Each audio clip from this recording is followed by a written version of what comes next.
Olá, amigos. Tudo bem? Bem, eu espero que sim.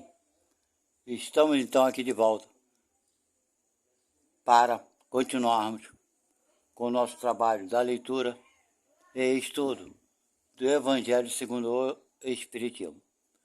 Nos encontramos então no capítulo de número 7, cujo título principal é Sede Perfeitos, porém, na terceira parte, que é a parábola do semeador. Aqueles que estão chegando aqui pela primeira vez, muito obrigado pela presença de vocês. Espero que gostem do nosso trabalho, se inscrevam e dê o like no nosso trabalho. Quero informar para vocês que aqui é considerado uma leitura e estudo, porque eu não somente leio o que está escrito, mas também dou as minhas opiniões quando acho relevantes, ok? Então, o nosso trabalho se faz por aproximadamente 30 minutos, um pouco mais ou um pouco menos. Então, quando os capítulos são longos, eu divido por partes, ok? Aqui está a segunda parte, mas na verdade é a terceira, que a segunda parte já foi feita. Então, sem mais delongas, vamos dar início. Parábola do semeador. Naquele mesmo dia, número 5. Naquele mesmo dia, Jesus, tendo saído de casa, sentou-se perto do mar e se reuniu ao seu redor uma grande multidão de povo. Por isso, ele subiu num barco, onde se sentou. Todo o povo, estando à sua margem, ele lhes disse muitas coisas por parábolas, falando-lhes desta maneira.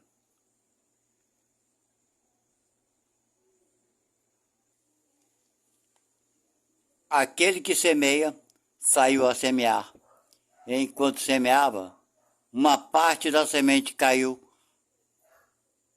ao longo do caminho, e vindo os pássaros do céu a comeram. Outro caiu nos lugares pedregosos, onde não havia muita terra, e logo nasceu, porque a terra onde estava não tinha profundidade. Mas o sol, tendo se erguido em seguida, as queimou, que foram várias sementes, e como não tinha raízes, secou. Outra parte da semente caiu nos espinhos, e os espinhos, vindo a crescer, a sufocaram. Outra parte, enfim, caiu na boa terra e deu frutos, alguns grãos rendendo 100 por 1, ou seja, 100 vezes mais, Outros 60 e outros 30, ou seja, todos eles se multiplicaram. Que ouça aquele que tem ouvidos para ouvir. Quem falou isso foi Mateus. Escutai, pois, vós outros, a parábola do semeador. Todo aquele que escuta a palavra do reino e não lhe dá atenção, o espírito maligno vem e arrebata o que havia sido semeado em seu coração. É aquele que recebeu a semente ao longo do caminho. Aquele que recebeu a semente no meio das pedras é o que escuta a palavra e que a recebe na hora mesmo com alegria. Mas ele não tem em si raízes e não está senão por um tempo. E quando sobrevêm os obstáculos e as perseguições por causa da palavra, a toma logo como um objeto de escândalo e de queda. Aquele que recebeu a semente entre os espinhos é o que ouve a palavra, mas em seguida os cuidados deste mundo e a ilusão das riquezas sufocam em si essas palavras e a tornam infrutíferas. Mas aquele que recebe a semente numa boa terra é aquele que escuta a palavra, que lhe presta atenção e que dá fruto, e rende 100 ou 60 ou 30 por um. Quem falou isso foi Mateus. Número 6. A parábola da semente representa perfeitamente as diferenças que existem na maneira de aproveitar os ensinamentos do Evangelho. Quantas pessoas há, com efeito, para as quais eles não são senão a letra morta, que, semelhante à semente caída sobre a rocha, não produzem nenhum fruto. Ela encontra numa aplicação não menos justa nas diferentes categorias de espíritos. Não é o emblema daqueles que não se apegam senão aos fenômenos materiais e deles não tiram nenhuma consequência, porque não vem nele senão um objeto de curiosidade, daqueles que não procuram senão o brilho nas comunicações dos espíritos e não se interessam por elas senão quando satisfazem a sua imaginação, mas que depois de as terem ouvido são tão frios e indiferentes quanto antes, que acham os conselhos muito bons e os admiram, mas deles fazem aplicação nos outros e não a si mesmos, dos que, enfim, para quem essas instruções são como a semente caída na boa terra e produzem frutos. Pois é, né? Então quem são aqueles que recebem, né, todo esse auxílio da espiritualidade, de Deus e por aí vai, e sabem aproveitar, né? Bem, somos poucos de nós. Eu acho que eu não aproveitei nada, mas não estou aqui para falar de mim. Nós devemos prestar atenção muito nisso aí. Porque é interessante, a gente às vezes recebemos bons conselhos e não colocamos em prática na nossa vida por diversos motivos, por orgulho, por vaidade, por vergonha, né, de sermos diferentes do que os outros, de sermos desconsiderados por pensarmos diferente e por aí vai. Então são muitos os motivos. Essa aqui é a verdade. Agora vai para a instrução dos espíritos. Vai falar sobre o dever. Número 7. O dever é a obrigação moral diante de si mesmo, primeiro, tá vendo? E dos outros em seguida. O dever é a lei da vida. Ele se encontra nos mais ínfimos detalhes, assim como nos atos elevados. Não quero falar aqui senão do dever moral, e não daquele que as profissões impõem. Na ordem dos sentimentos, o dever é muito difícil de ser cumprido, porque se acha em antagonismo com as seduções do interesse e do coração. Suas vitórias não têm testemunhos, e suas derrotas não têm repressão.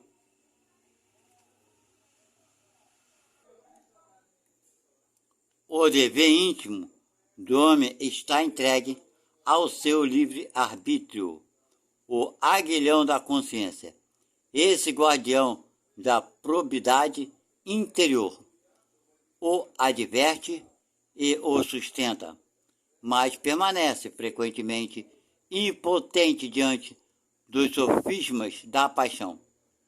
O dever do coração, fielmente observado, eleva o homem. Mas esse dever, como precisá-lo? Onde começa ele? Onde se detém? O dever começa, precisamente, no ponto em que ameaçais a felicidade ou a tranquilidade de vosso próximo, ou do vosso próximo. Termina no limite que não gostarias de ver ultrapassado em relação a vós mesmos. Então esse é o dever, né? Tá certo, tá errado? Pense se você gostaria que fizesse contigo. Gostaria? Então pronto, aí está teu dever. E ele continua. Deus criou todos os homens iguais para a dor, pequenos ou grandes, ignorantes ou esclarecidos. Sofrem pelas mesmas causas, a fim de que cada um julgue judiciosamente o mal que pode fazer. O mesmo critério não existe para o bem, infinitamente mais variado em suas expressões. A igualdade diante da dor é uma sublime previdência de Deus, que quer que seus filhos, instruídos pela experiência comum, não cometam o mal, argumentando com a ignorância dos seus efeitos. Então, meus amigos, é através de passando pelas dificuldades, né, que podemos valorizar e sentir que o outro também sente as mesmas dificuldades. E a partir daí fazer o possível para aliviar, né, as dificuldades dos nossos irmãos. E ele continua. O dever é o resumo prático de todas as especulações morais. É uma bravura da alma que afronta as angústias da luta. É austero e flexível, pronto a dobrar-se às diversas complicações. Permanece inflexível diante de suas tentações. O homem que cumpre o seu dever ama a Deus mais que as criaturas, e as criaturas mais do que a si mesmo. Ele é, ao mesmo tempo, juiz e escravo em sua própria causa. Bem, meus irmãos, eu sublinho aqui as criaturas mais do que a si mesmo, ou seja, esquecermos de nós mesmos. Quando nós cumprimos com o nosso dever, de fato, conforme esse irmão nos aconselha, é porque vamos conseguir esquecer de nós mesmos e sempre dar preferência para o nosso semelhante. E ele continua. O dever é o mais belo laurel da razão. Depende dela como o filho depende de sua mãe. O homem deve amar o dever não porque o preserve dos males da vida, aos quais a humanidade não pode se subtrair, mas porque dá à alma o vigor necessário ao seu desenvolvimento. O dever cresce e irradia sob mais elevada forma em cada uma das etapas superiores da humanidade. A obrigação moral não cessa jamais da criatura para com Deus. Ela deve refletir as virtudes do Eterno, que não aceita um esboço imperfeito, porque quer que a beleza da sua obra resplandeça diante dele. Quem falou isso foi Lázaro, em 1863, em Paris. Agora ele vai falar sobre a virtude. Número 8. A virtude, em seu mais alto grau, comporta o conjunto de todas as qualidades essenciais que constituem o homem de bem. Ser bom, caridoso, laborioso, moderado, modesto, são qualidades do homem virtuoso. Infelizmente, elas são com frequência acompanhadas de pequenas enfermidades morais que as desornam e as atenuam. Aquele que exibe a sua virtude não é virtuoso, uma vez que lhe falta a qualidade principal, a modéstia, e tem o vício mais contrário, o orgulho.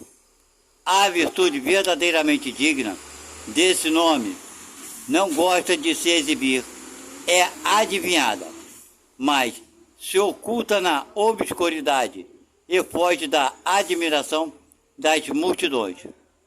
São Vicente de Paulo era virtuoso.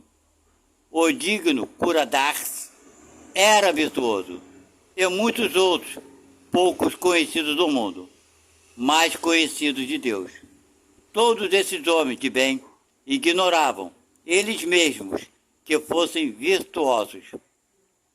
Se deixavam ir na corrente de suas santas inspirações e praticavam o bem com um desinteresse completo e um inteiro esquecimento de si mesmo. Volto a sublinhar ali. Esquecimento de si mesmo. Ok? Então é bem claro, conforme ele fala aqui, né? Que o homem virtuoso, ele não busca foco para cima de si, né? Não busca reconhecimento nem nada. Esse é o verdadeiro virtuoso. Se ele busca tudo isso, ele deixa de ser virtuoso. É bem natural, né? Então é mais ou menos isso, minha gente. Ele vem nos mostrando que é esquecimento sempre de si. E as pessoas, tem muitos espíritas que falam que para amar o próximo nós temos que nos amarmos primeiro. Quando você esquece de si mesmo, meu amigo, você não está preocupado com o que vai te acontecer, você está agindo diante da moral que o Cristo nos trouxe. Amar o próximo como a nós mesmos. E não o contrário. Amar primeiro a nós mesmos para então amar o próximo. Ok?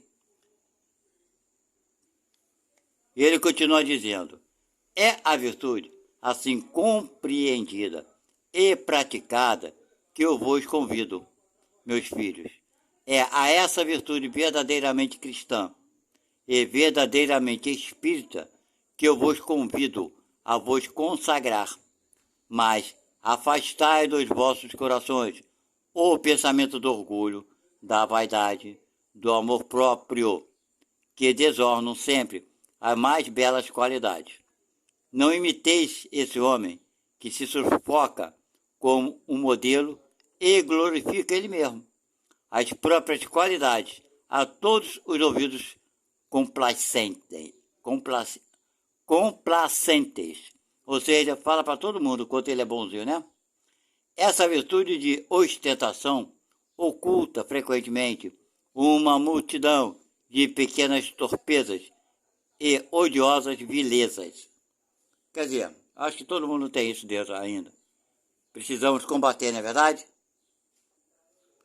E ele continua: em princípio, o homem que exalta a si mesmo, que eleva a uma estátua a sua própria virtude, aniquila só por esse fato todo o mérito efetivo que possa ter, ou algum bem que ele fez, né? Mas que direi daquele em que todo o valor está em parecer o que não é? Que a gente diria, né? Quero admitir que o homem que fez o bem sente no fundo do coração uma satisfação íntima, mas desde que essa satisfação se exteriorize para recolher elogios, degenera em amor próprio. O cara tem uma satisfação, mas depois a satisfação dele é o quê? É divulgar o bem que ele fez, não é verdade?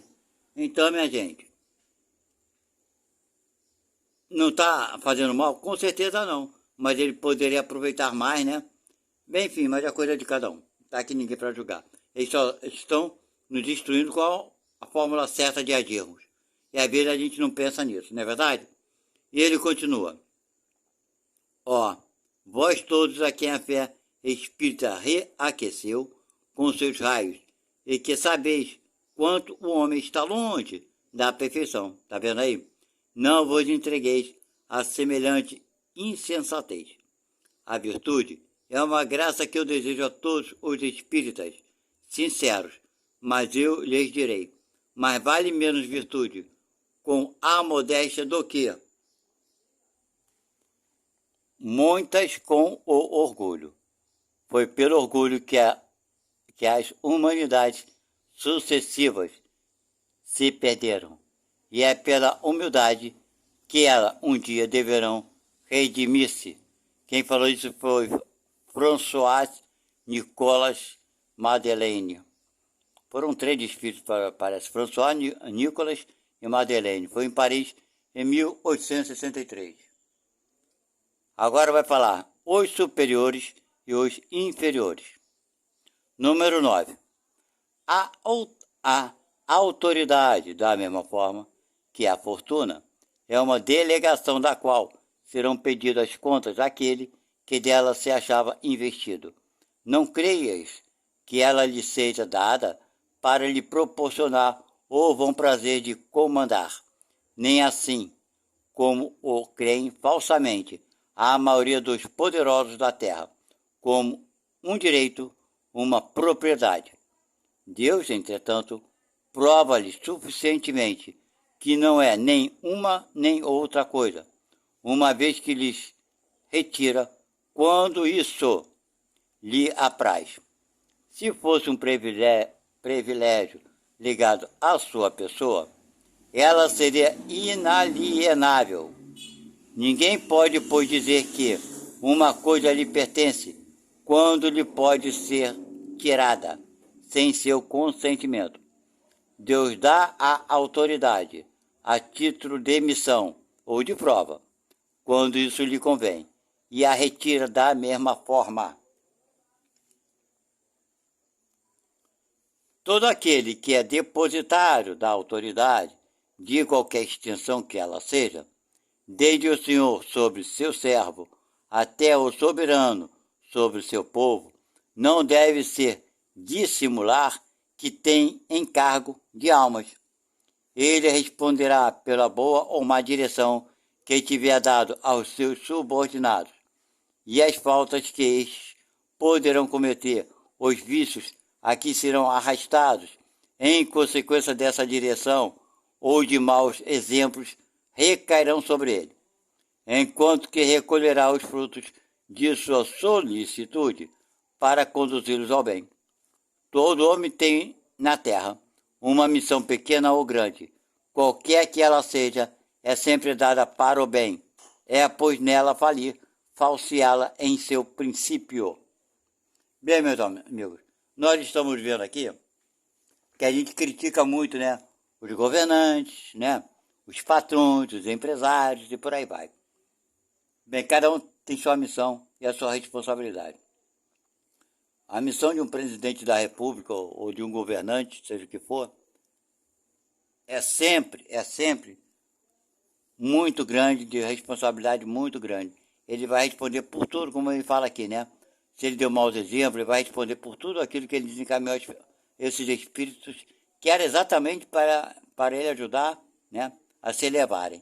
Então, se ele faz com que muitos decaem, a cair, né, moralmente falando, por causa da sua jeito de lidar e de comandar, ele é responsável. Ok? Então, temos que pensar bastante sobre isso. Graças a Deus que não viemos sobre muitos de nós, né? Sobre essa condição que não é muito fácil, não. Ele continua. Se Deus pergunta ao rico, que fizeste da fortuna que deveria ser em tuas mãos uma fonte espalhando a fecundidade ao seu redor? Ele perguntará àquele que possui uma autoridade qualquer. Que uso fizeste dessa autoridade, tá vendo? Que mal detiveste, né? O que você impediu de maldade? Que progresso fizeste? Se eu te dei subordinados, não foi para fazer deles escravos da sua vontade, nem os instrumentos dóceis de teus caprichos e da tua cupidez. Eu te fiz forte e te confiei os fracos para sustentá-los e ajudá-los a subir até mim. Então, gente, acho que a última frase não pegou? Pegou, né? Eu parei aqui. Então é isso, gente. Deus, nós temos um cargo e temos que honrá-lo, né? Por assim dizer. Não para atender nossos caprichos. E ele continua. O superior que está compenetrado das palavras do Cristo não despreza a nenhum daqueles que estão abaixo de si, porque sabe que as distinções sociais nada instituem diante de Deus. O Espiritismo lhe ensina que, se o obedecem hoje, poderão lhe comandar ou poderão lhe comandar mais tarde. E que então será tratado como o estiver tratado ele mesmo. Se o superior tem deveres a cumprir, o inferior os tem também, de seu lado, e não são menos sagrados. Se este último é espírita, sua consciência lhe dirá melhor ainda que deles não está dispensado, mesmo quando seu chefe não cumprisse os seus, porque sabe que não se deve retribuir o mal com o mal, e que as faltas de uns não autorizam as faltas de outros. Se sofre em sua posição, diz a si mesmo que, sem dúvida, mereceu-a, porque talvez ele mesmo abusou outrora da sua autoridade e deve sentir, a seu turno, os inconvenientes daquilo que fez os outros sofrerem. Se está forçado a suportar essa posição na falta de achar uma melhor, o Espiritismo lhe ensina a nela resignar-se como sendo uma prova para a sua humildade, necessária ao seu orientamento. Sua crença o guia em sua conduta. Age como quereria que seus subordinados agissem para com ele. Se fosse chefe, quer dizer, se ele fosse chefe, né? Por isso mesmo, é mais escrupuloso no cumprimento de suas obrigações, porque compreende que toda negligência no trabalho que lhe está confiado é um prejuízo para aquele que o remunera e a quem deve seu tempo e seus cuidados. Numa palavra, ele é solicitado pelo sentimento do dever que lhe dá a sua fé e a certeza de que todo o devido caminho reto é uma dívida que será preciso pagar cedo ou tarde. Quem falou isso foi François, Nicolas e Madeleine. Bem, gente, estamos no final. Vamos chegando ao tempo, né? Já estamos com 27 minutos no total. E na próxima parte, que será a quarta, vamos falar sobre o homem no mundo. Ok? Bem, gente, aqui eu venho falando sobre superiores e inferiores, na categoria, na condição de poder ser chefe e ser subordinado, que nós devemos, onde quer que estejamos, ser o chefe, um bom chefe, um empregado subordinado, um bom empregado, ok? Não estamos fazendo mais do que a nossa obrigação, é o dever, conforme começou esse capítulo, né, o homem de bem.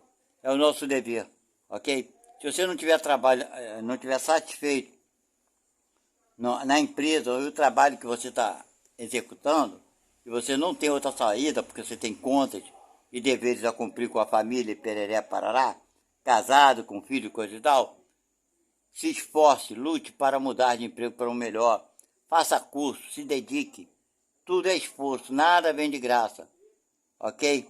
Se não veio de graça para você, então você tem que procurar alcançar, se esforçar para alcançar lugares melhores, empregos melhores e salários melhores. Mas dê valor ao emprego que você tem, porque esse emprego, embora você lamente, muitas vezes lamentamos, é aquele que nos dá o sustento para subirmos um degrau profissionalmente. Não se esqueça disso, ok? Bem, vou ficando por aqui, fiquem com Deus e até a próxima.